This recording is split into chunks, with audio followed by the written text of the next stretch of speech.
Fire for perceived lack of competitive integrity as of late. Player management decisions before and during games have been put under the microscope. Notably, the Utah Jazz were scrutinized over the weekend for resting star players for an entire fourth quarter of a game that they were actually leading. So, the NBA tanking problem, how big of a problem is it? What do you think, Vinny? It's a huge problem. I think we can all be honest here and note that even though this season there's going to be a generational draft, right? There's going to be so many guys, 5 guys who can be franchise-changing players. To see something like this, to insult the paying customer every single night, before even the All-Star break, it is a problem. Stephen A., I have a solution for you. And that's why I am dressed in blue, because I want you to know that when I'm president, certain things will come into play in the NBA. You want to know what those things are, Stephen A.? Number one, I'm listening. We are going to set the lottery odds at mid-season. We are not going to wait until 82 games are over to set the lottery odds. So that way, whether you tank or not has no bearing on anything. And what happens if you wind up starting off bad and then you wind up making the playoffs like the Clippers, where they were 6-21 or 6-27, whatever it was? The next team replaces you, right? And then the second thing when I'm president, Stephen A., is if you get a top 3 pick one year, you can't get a top 3 pick the next year. You can't have multiple years of tanking to insult the customer. That's what we're talking about here. It's not even about, from a year-to-year basis, doing things to rig the game to make your team better, because the draft as it's constituted, free agency as it's constituted, the draft is the single best way for a team to improve itself year after year. But what we are talking about is, from a business standpoint, having the paying customer night after night pay marquee prices, $2,000 for courtside seats, for you to go out there and to not try, or for you to go out there and to play a half a game and then sit your stars in the fourth quarter. So while what is going on is ugly and unseemly, and I know my man David Dennis has a very radical option that he's going to get to, I think there's ways to do things that you don't cut off the knees of the bad teams that actually need the help to get better, while also not impugning the integrity of basketball. Vinny, I salute you on your presidential candidate. You're getting primaried with those solutions. Here's the actual solution that we have here, because we're not talking about a tanking problem. We're talking about an ownership problem. And if you want to get rid of tanking, you get rid of the draft. It is a simple solution. If you want to lure good players to your team, what you need to do, here's the thing. If you are a player and you get to choose where you want to go, if you're the Nets, if you're the press rookies that are coming in, so you get rid of the draft, let rookies choose where they want to go, and they're going to choose the best organizations. So you have to present yourself as a great organization. I know the skeptics are going to say, well, all the rookies are just going to go to one team and they're going to load up on their team. But what you have in the NBA is a second apron, which prevents that. Look at the Boston Celtics. They have Jaylen Brown. They have Jason Tatum. 2 guys they got through the draft, high picks, supermax guys. Once you supermax them, what do you have to do? You get rid of Drew Holiday. You have to get rid of Porzingis. You have to gut that team because you don't have enough salary cap for all of those guys. So the idea that players just going to go to the Lakers or the Knicks or one team and load up, that's just not going to happen. If you get rid of the draft, let players come to the teams that they want. That incentivizes the organizations to put their best foot forward, to build good teams around players, to build good organizations. Look at San Antonio. That's not a metropolitan area where everybody wants to go. It's not L.A., but because they have a good organization, free agents want to go there. Rookies want to go there. If you get rid of the draft, you get rid of tanking. A whole entire draft, Stephen A.? David, that's one of the most asinine, stuff. That I don't even know how to put into words how asinine that was. I mean, you listen. It makes no sense what you're saying, because the people that are doling out the dollars have little to no control whatsoever as it pertains to accumulating a roster. First of all, it's very, very subjective what's a good organization compared to what's a great organization. We know what a sorry organization looks like. But you know what? You could talk to Pat Riley 1 minute. You could talk to Joe Lacob the next, and Mickey Harrison, with Pat Riley 1 minute. James Dolan the next. You got cats that might want to be in a big market. You've got other cats that might not want no parts of a big market. You can't leave that. I mean, again, the reality of the situation is your objective in terms of accomplishing parity and making sure that you cater to all 30 teams as opposed to a select few goes right out the window with your suggestion. It makes absolutely no sense whatsoever. I totally disagree with that. But let me say this. Something far more simplistic, I'll grant you that, but just as impactful. You got to be in a position where you got to start finding these owners some significant money because we know that's what they care about. One of the things, and let me go to NFL route for a quick second, fellas, something that I learned covering the NFL. Do y'all remember when the whole Colin Kaepernick thing was going down and you had people like myself and others talking about he ain't going to be back in the league, stuff like that, right? What people forget is that around that time, each NFL owner got a check for about $246 million apiece from the television deals. All 32 owners. $246 million apiece. Do you know they were complaining? Because they calculated that it would have been at least $250 if it wasn't for Kaepernick. $246 million. And they were moaning about the $4 million they missed out on. That's how they think. And so when you have that kind of stuff going on in the world of sports, that's never going anywhere when it comes to your billionaire owners and what have you. The language that they understand is their pocket. Put David and Vinny back up on the screen when I say this, because they're going to smile when I say this. We all simpatico on this point that I'm about to bring up. You see how folks getting hired in the NBA over the last several years because of analytics? Right? Analytics dudes. That's what they do. Why they getting hired, fellas? You know why? Because they're numbers guys.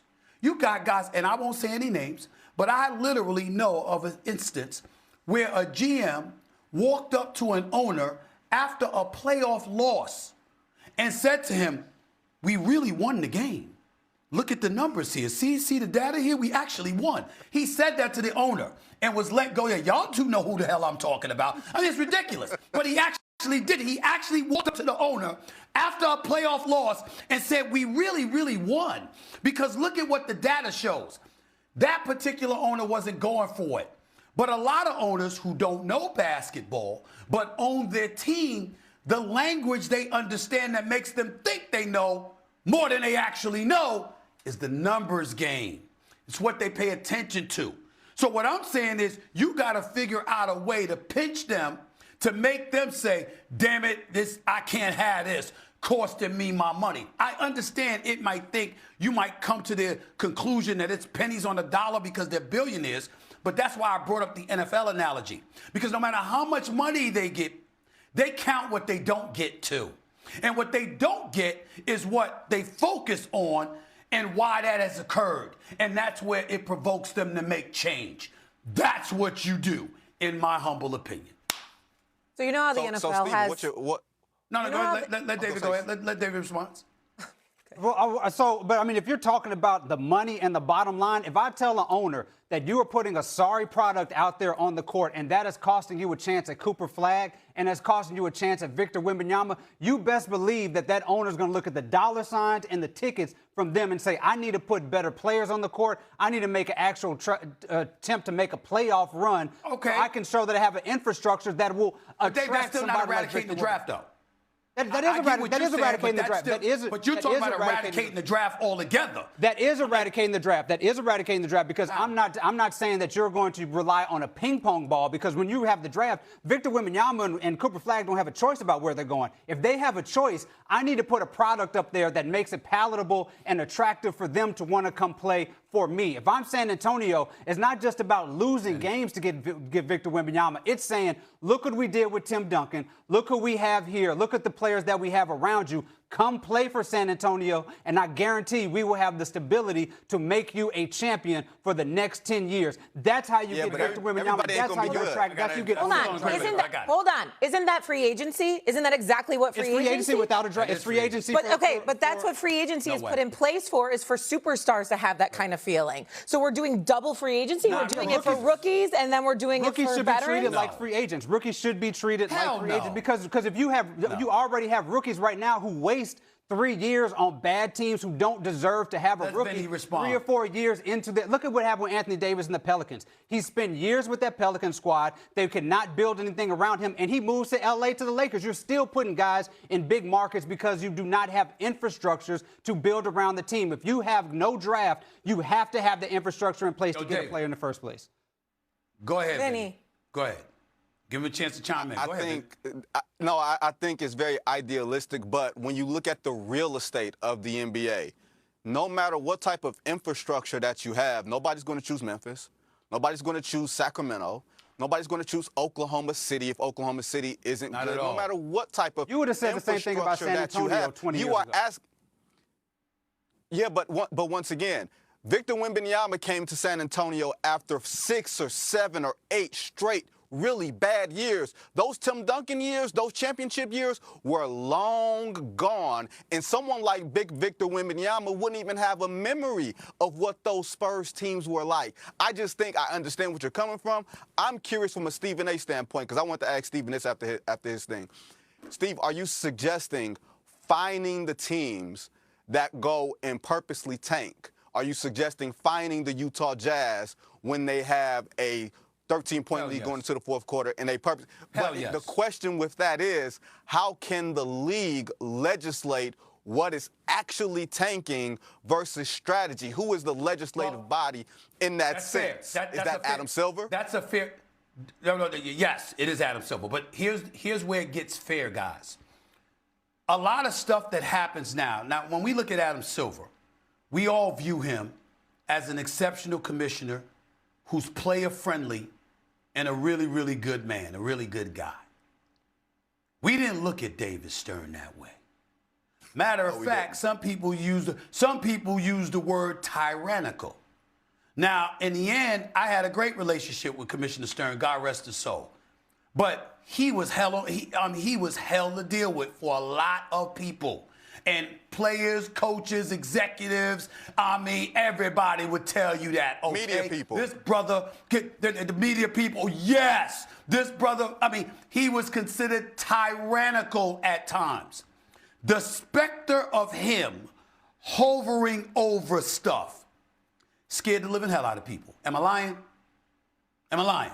He was the emperor. We all know that's true. For a reason. And I'm just saying, I'm using that to use an example that it's not impossible. And I'm not saying it's fair. I'm not saying the point that you brought up, Vinny, is not valid. It's very, very valid.